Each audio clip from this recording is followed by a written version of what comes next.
Em nome do Pai, do Filho e do Espírito Santo. Amém. Meu querido irmão, querida irmã, graça e paz. Continuamos o nosso itinerário quaresmal, buscando acolher cada vez mais a palavra santa de Deus em nossas vidas.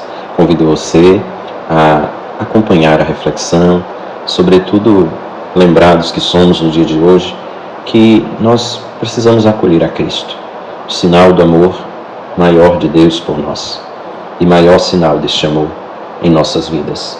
O Cristo que se encarnou, que viveu conosco e morreu, entregou-se totalmente para a nossa salvação. Colhamos a proposta do Senhor para as nossas vidas, façamos a experiência de deixar-nos conduzir cada vez pelo Evangelho do amor. Evangelho de Jesus Cristo, segundo Lucas 11, de 29 a 32. Naquele tempo, quando as multidões se reuniram em grande quantidade, Jesus começou a dizer: esta geração é uma geração má. Ela busca um sinal, mas nenhum sinal lhe será dado, a não ser o sinal de Jonas. Com efeito, assim como Jonas foi um sinal para os ninivitas, assim também será o Filho do Homem para esta geração. No dia do julgamento, a rainha do sul se levantará juntamente com os homens desta geração e as condenará, porque ela veio de uma terra distante para ouvir a sabedoria de Salomão. E aqui está quem é maior que Salomão.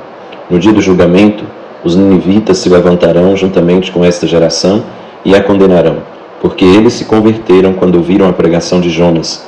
E aqui está quem é maior do que Jonas. Palavra da salvação. Glória a vós, Senhor. Meu irmão e irmã, retorna ao Evangelho de hoje um tema que é tão presente também nos nossos tempos, que é a busca por sinais. As pessoas muitas vezes, para poder acreditar, precisa de sinais externos, de milagres, para poder acreditar mesmo em Deus, para acreditar em Jesus. E muitas vezes coloca a sua fé sobre essa condição. Se eu não ver sinais, eu não vou acreditar.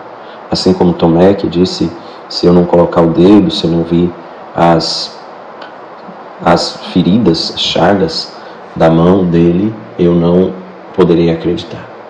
Assim, muitas vezes, nos nossos tempos ainda ficamos à mercê disso, dependendo de sinais, de milagres, de fatos extraordinários, para a gente poder acreditar de verdade em Deus, nas verdades que Ele nos transmite.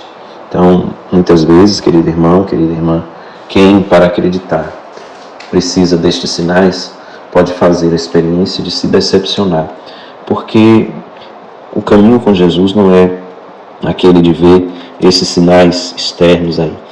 O caminho com Jesus é de ver Jesus como o grande sinal. Sinal presente do amor de Deus no nosso meio, presença de um amor total que se entrega, que se dá a nós inteiramente. E Jesus, ele faz questão de chamar a atenção, dizendo: olha, esta geração é uma geração má. Jesus coloca essa geração que fica aí atrás de sinal, que para acreditar precisa de sinais externos, é uma geração má. Busca um sinal, mas não lhe será dado nenhum sinal, a não ser o sinal de Jonas. Qual é o sinal de Jonas? Qual é a mensagem que Jonas traz para cada um de nós? É a mensagem de uma presença que chama a atenção para a conversão. O povo ninivita era um povo que tinha se afastado do projeto amoroso de Deus. Esqueceu-se de Deus, vivia uma total depravação, vivia uma vida totalmente contrária àquele que era o propósito do Senhor. Vivia totalmente num caminho que não era o caminho que o Senhor ia propondo para as pessoas. Distanciou-se de Deus.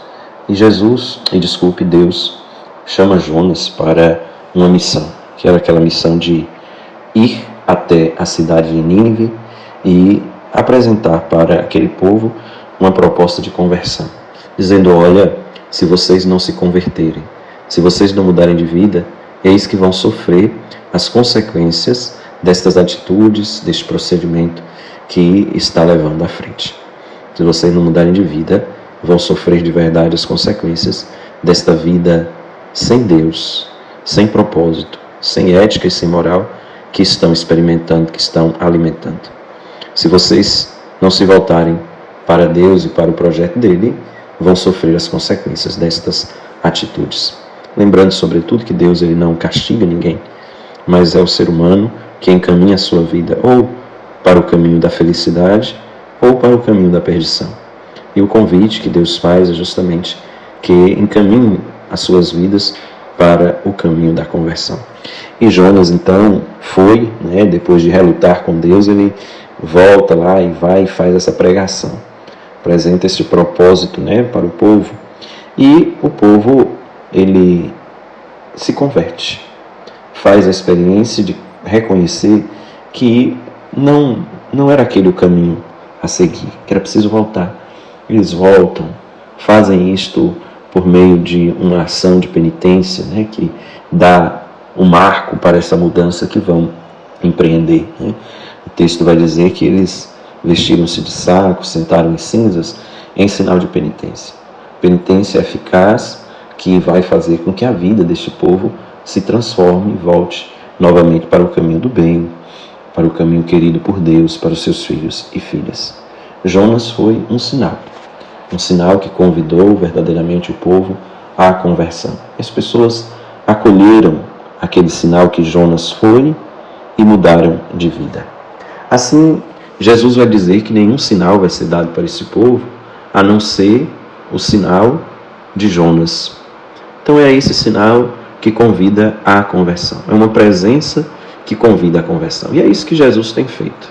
Ele tem sido presença no meio do povo que convida à conversão. E quem dera se o povo que vive no tempo de Jesus e o povo do nosso tempo acolhesse de verdade esse sinal e mudasse de vida.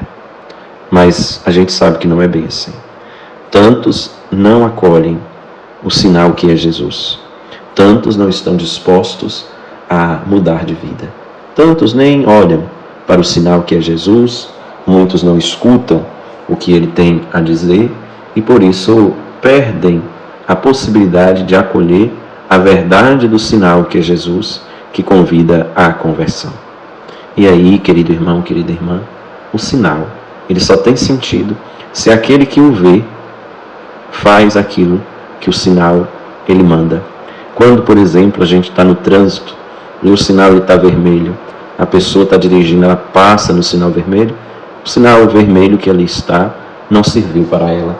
Ela não soube absorver aquilo que o sinal estava a comunicar. Assim também, Jesus, ele é Deus, Senhor, no nosso meio. Porém, se a gente passar por ele e não der a atenção que ele deve, nós sofreremos as consequências desta falta com Jesus, deste não observar o sinal, a mensagem, a verdade que ele nos quer apresentar. Então o sinal está aí. Não precisamos de sinais extraordinários. Quem para ter fé precisa de milagres, sinais extraordinários, não compreendeu ainda a dinâmica do Evangelho.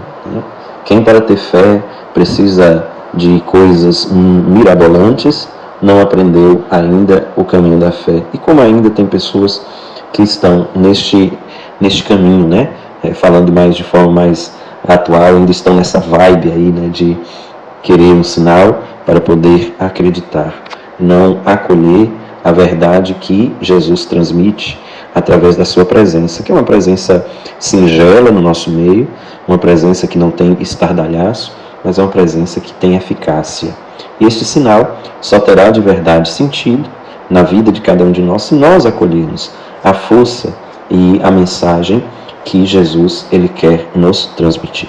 Então que nós possamos estar abertos a Cristo, que tenhamos cuidado, porque quem baseia a sua fé em milagres extraordinários, em sinais mirabolantes, e que muitas vezes não consegue acolher o Cristo, o sinal vivo de Deus a cada dia nas nossas vidas, pode se decepcionar, porque o modo de Jesus se mostrar a nós é no milagre que vai acontecendo a cada dia, que não é grandioso e extraordinário, mas que é de fazer cada momento da nossa vida, pela presença dele, momentos extraordinários e grandiosos.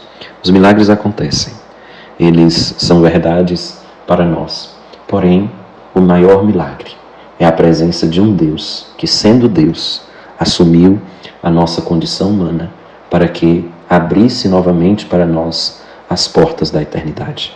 Milagre maior não há, de um Deus que ama tanto e que nos faz imagem e semelhança sua e que resgata esta nossa condição no momento em que se encarna, que toma a nossa carne, que vive conosco, que morre por nós e que ressuscita para a nossa salvação. Eis o sinal, eis o milagre que deve mover a nossa vida. Que a graça de Deus venha generosa sobre nós, Pai e Filho e Espírito Santo. Amém. Querido irmão e irmã, um abraço forte. Fica com Deus.